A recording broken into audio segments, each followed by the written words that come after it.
Assalamualaikum warahmatullahi wabarakatuh. Bismillahirrahmanirrahim. Hamdan wa thana'an laka ya Allah, salatan wa salaman laka ya Habiballah, wa ala alika wa ashabika ya khair khalqillah, laka ya Rasulullah wa li jami' man itaba'dinaka ya Habiballah, haqiqatan min ladun Adam la yaumil qiyamah. Wa nakhusu khususan ila hadratus Syekh Imam Muhammad Al-Ghazali qaddasallahu sirrahu radhiyallahu lana wa lahumul Fatihah. A'udzu billahi minasyaitonir rajim. Bismillahirrahmanirrahim. Alhamdulillahi rabbil alamin arrahmanir rahim maliki yaumiddin. Iyyaka na'budu wa iyyaka nasta'in ihdinas siratal mustaqim. Siratal ladzina an'amta 'alaihim ghairil maghdubi 'alaihim waladdallin. Amin. Litaqarrubina ilallahi ta'ala limahabbatina ila rasulillah sallallahu alaihi wasallam, li salamatina fid dini wad dunya wal akhirah, liqadai duyunina, liqadai hajatina min hawaijid dunya wal akhirah, li taysiri arzaqina halalan thayyiban mubarakan katsiran wasa'a, li sihhati ajsadina wa qulubina, li shfi amradina zahiran wa batina, li daf'il balaya wal mihan wal fitan wal amrad wal asqam wa limanafi'ina li masalihina li ahli baitina wa auladina wa dhurriyyatina wa jiwarina wa asdiqaina wa jami'il muslimin wal muslimat wal mu'minin wal mu'minat al-ahya'i minhum wal amwat wa li'izzil islam wal muslimin bijudika ya Allah, bi syafa'ati nabiyyika ya Allah, bi barakati awliyaka ya Allah, wa bi asraril Fatihah. A'udzu billahi minasyaitonir rajim. Bismillahirrahmanirrahim. Alhamdulillahi rabbil alamin. Ar-Rahmanir Rahim Maliki yaumiddin. Iyyaka na'budu wa iyyaka nasta'in. Ihdinas siratal mustaqim. Siratal ladzina an'amta 'alaihim ghairil maghdubi 'alaihim waladdallin. Amin. Alhamdulillah, saudara-saudaraku semua di dunia maya, rahmatullah alaikum ajmain. Kita berjumpa kembali dalam kajian hadis qudsi di dalam kitab Al-Mawa'idh Al-Ilahiyah yang ada di dalam majmu'ah rasailnya Imam Al-Ghazali. Oke, sebelum kita mulai, kita berdoa bersama. Moga-moga adanya kajian ini menjadi wasilah bagi kemanfaatan diri kita, bagi keberkahan diri kita, juga untuk keluarga kita. Secara lebih luas, moga juga bermanfaat, barokah untuk Indonesia Raya, negeri kita tercinta ini. Amin ya mujibas sailin.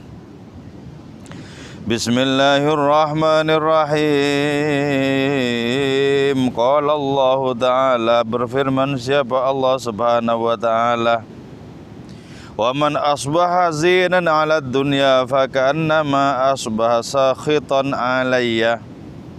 Orang yang merasa berduka hanya karena persoalan dunia, ya, orang itu seakan-akan marah kepadaku, tidak suka kepadaku.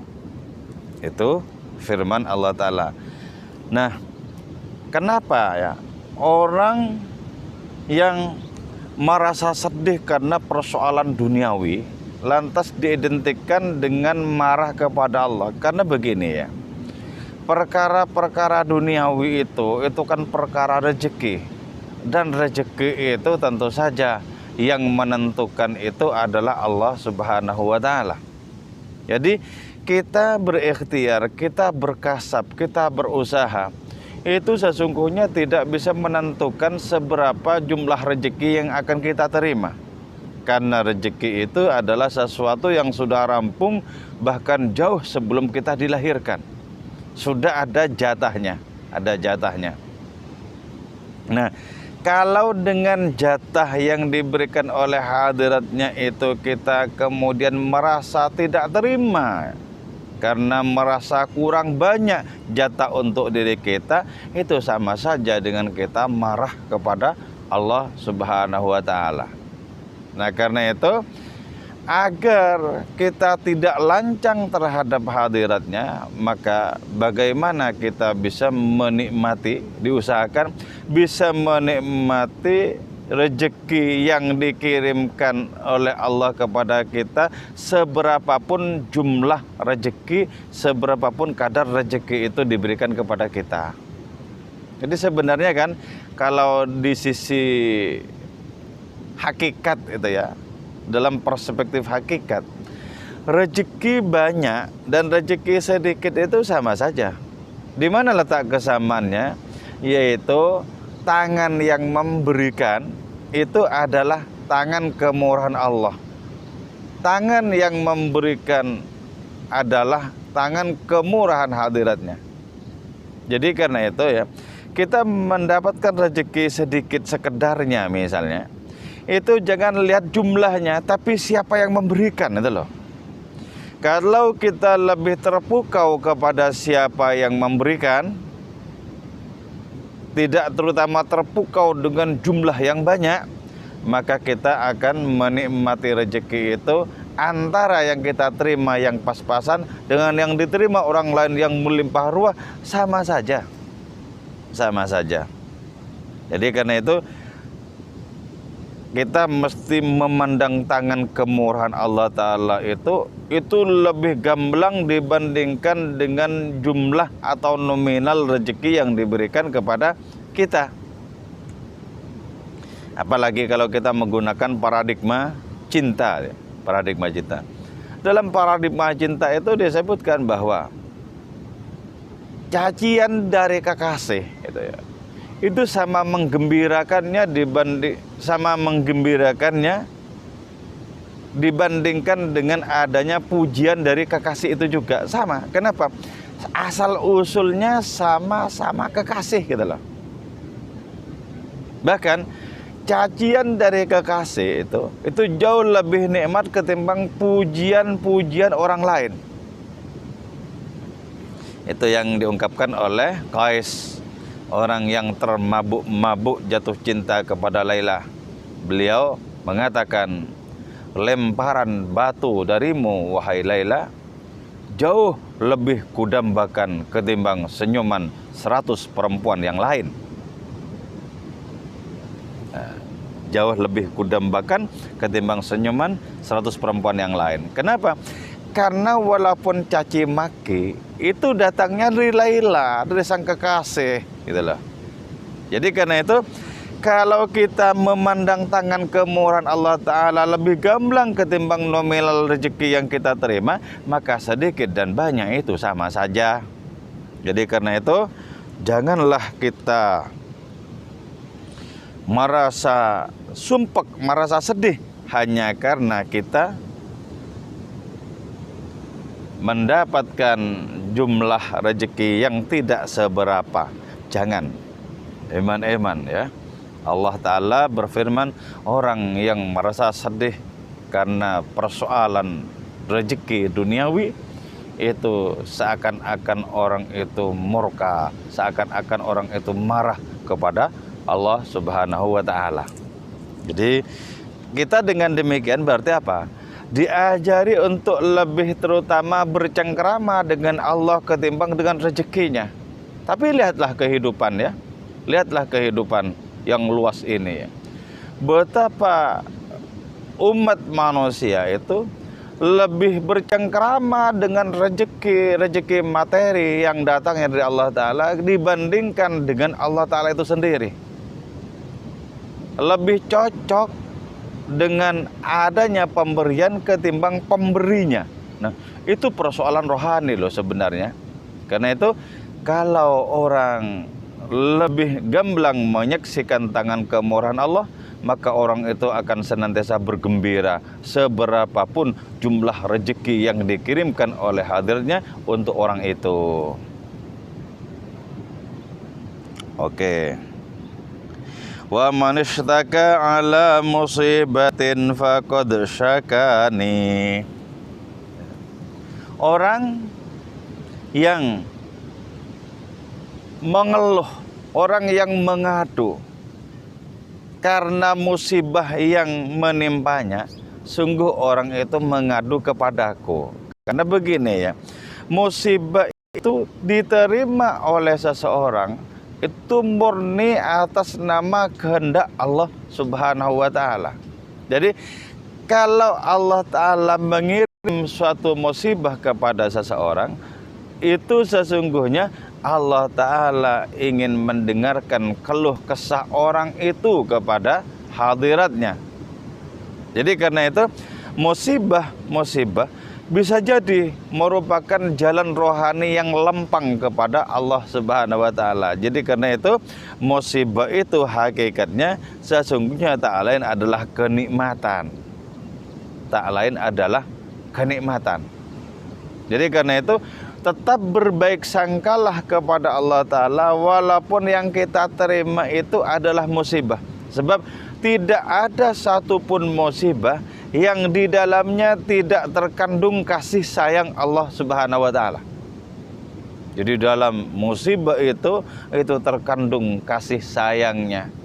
Karena itu kemudian dengan musibah orang bangkit rohaninya. Dengan musibah itu orang kemudian merasa dilahirkan kembali secara rohani. Jadi karena itu hati-hati berdekatan dengan Allah Ta'ala itu, hati-hati. Karena ketika orang berdekatan, ketika kita berdekatan dengan hadiratnya, tidak saja yang manis-manis, yang lezat-lezat yang diberikan kepada diri kita, bukan. Ada kalanya cinta itu ditumpahkan oleh Allah Ta'ala lewat peristiwa-peristiwa yang pahit, lewat peristiwa-peristiwa yang getir. Jadi tetap berbaik sangka kepada hadiratnya itu. Wa man dakhala ala ghaniyyin fatawadha lahu min ajli ghinahu dhahaba thulutha dinihi. Oke ya. Orang yang berjumpa dengan orang kaya lantas kemudian bersikap rendah hati, bersikap tawadhu terhadap orang kaya lantaran kekayaannya, faqad dzahaba thulutsa dinihi, maka betul-betul telah lenyap 2/3 dari agamanya. Jadi karena itu hati-hati kalau kita ketemu dengan orang kaya, hati-hati jangan sampai kita itu bersikap sopan semata-mata karena kekayaannya. Itu hati-hati. Sebab kalau itu terjadi nggak tanggung-tanggung akibatnya 2/3 dari agama kita menjadi lenyap. Maka dalam kehidupan Kanjeng Rasul Muhammad SAW, beliau itu sedemikian hormat, sedemikian kasih sayang kepada para fakir miskin. Bahkan sampai diungkapkan, idza da'ahul miskinu ajabahu ijabatan muajjalah. Kalau beliau diundang oleh orang miskin, maka beliau merespon undangan itu dengan sesegera mungkin. Dengan sesegera mungkin. Jadi penghormatan beliau, kasih sayang beliau tumpah terutama terhadap orang-orang yang terpinggirkan, orang-orang yang miskin, tumpah kepada mereka. Itu berarti apa? Beliau itu tidak bisa untuk menampilkan sikap tawadhu kepada orang kaya semata-mata karena kekayaannya. Di penglihatan beliau sebagaimana di penglihatan Allah Subhanahu wa taala, inna akramakum indallahi atqakum. Yang paling mulia di antara kalian adalah orang yang paling bertakwa di hadapan Allah Subhanahu wa taala. Jadi kita ketemu dengan orang-orang yang memiliki pengaruh dalam bentuk jabatan, memiliki pengaruh di dalam wujud kekayaan, jangan serta-merta kita merunduk kepada mereka semata-mata karena kekayaan mereka, atau malah kita mengharap derma dari kekayaan mereka itu.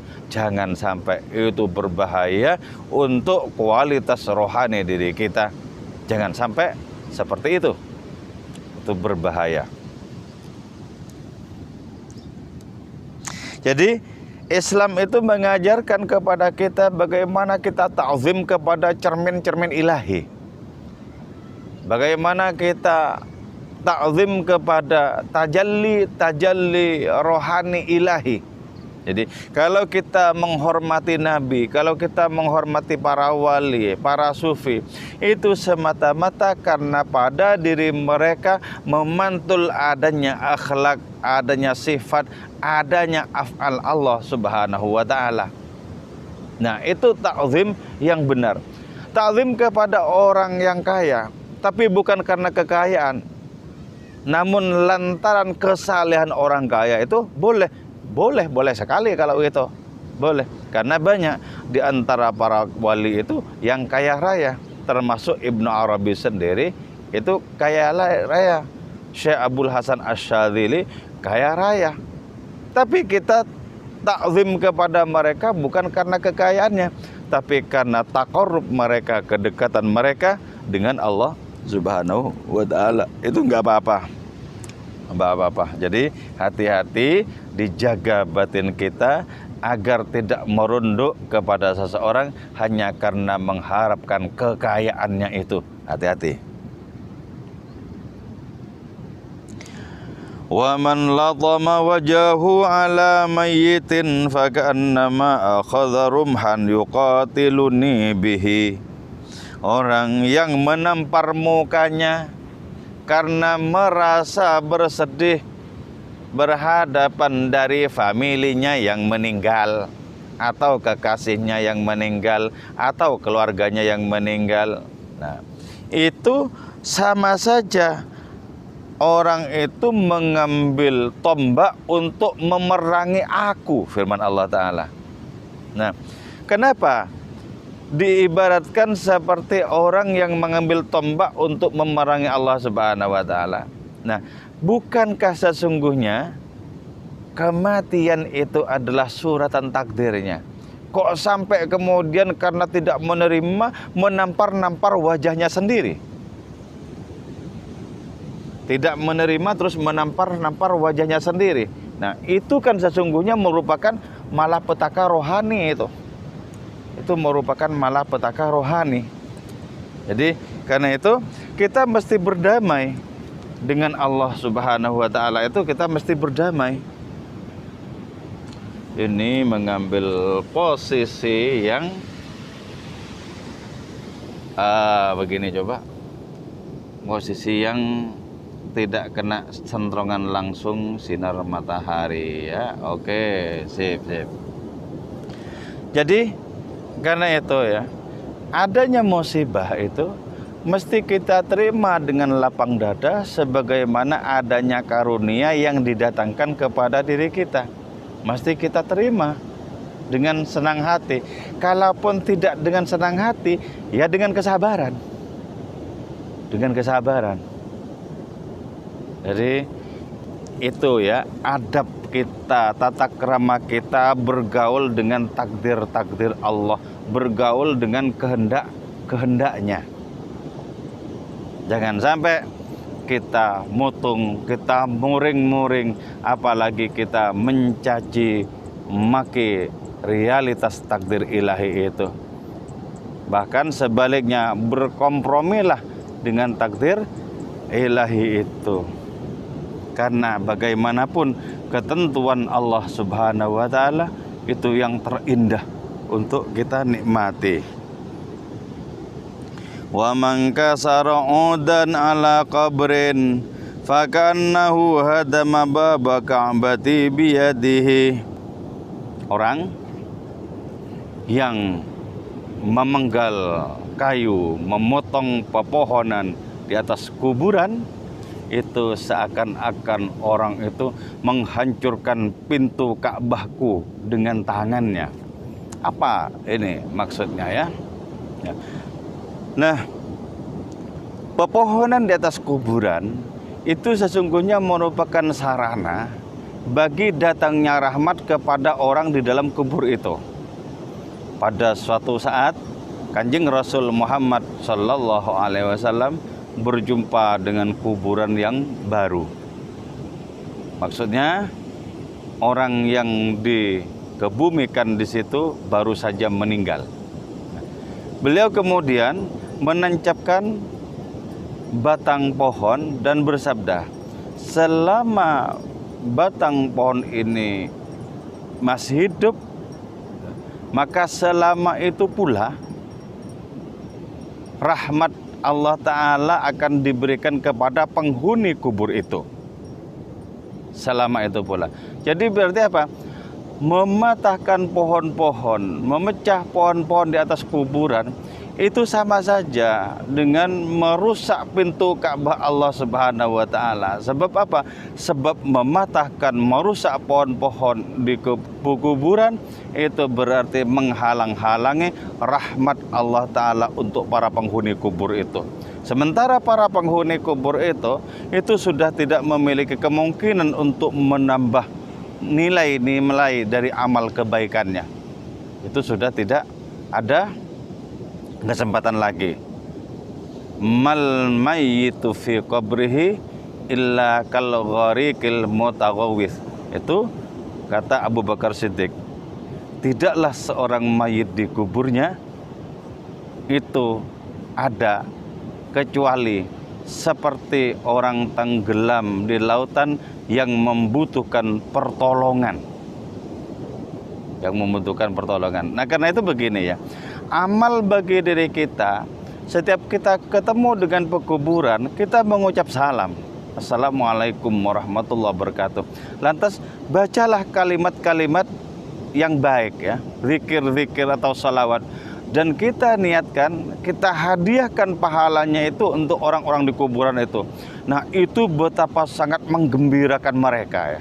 Sangat menggembirakan mereka. Kita berarti mengirim adanya rahmat Allah Ta'ala untuk mereka lewat adanya bacaan-bacaan zikir, lewat adanya bacaan salawat itu.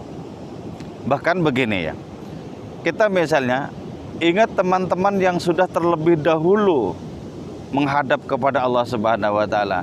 Diam-diam kita berdoa untuk mereka. Allahumma shalli ala sayyidina Muhammad wa ala ali sayyidina Muhammad, dengan niatan pahala salawat itu kita kirimkan untuk mereka. Itu merupakan kegembiraan bagi mereka.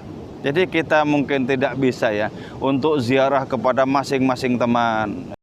Betapa banyak teman-teman di masa pandemi ini yang terlebih dahulu dipanggil oleh Allah Subhanahu wa Ta'ala. Kita mungkin tidak bisa bertakziah, tidak bisa berdoa langsung di rumah duka itu.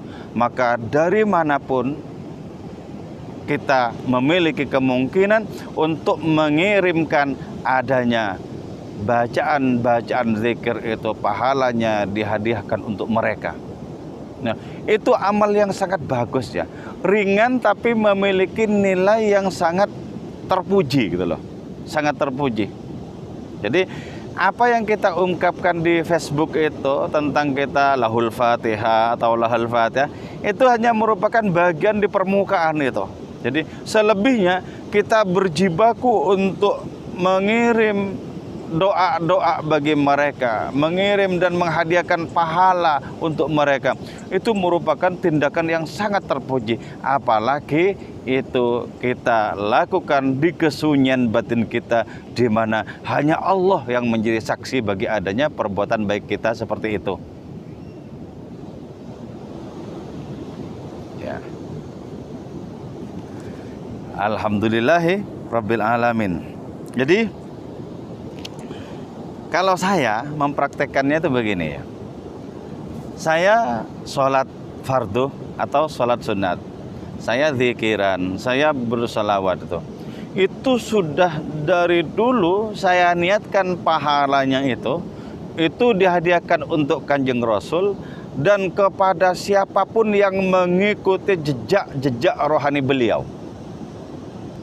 Nah, termasuk juga kepada para nabi terdahulu, karena para nabi terdahulu itu tak lain adalah percikan dari rohani beliau.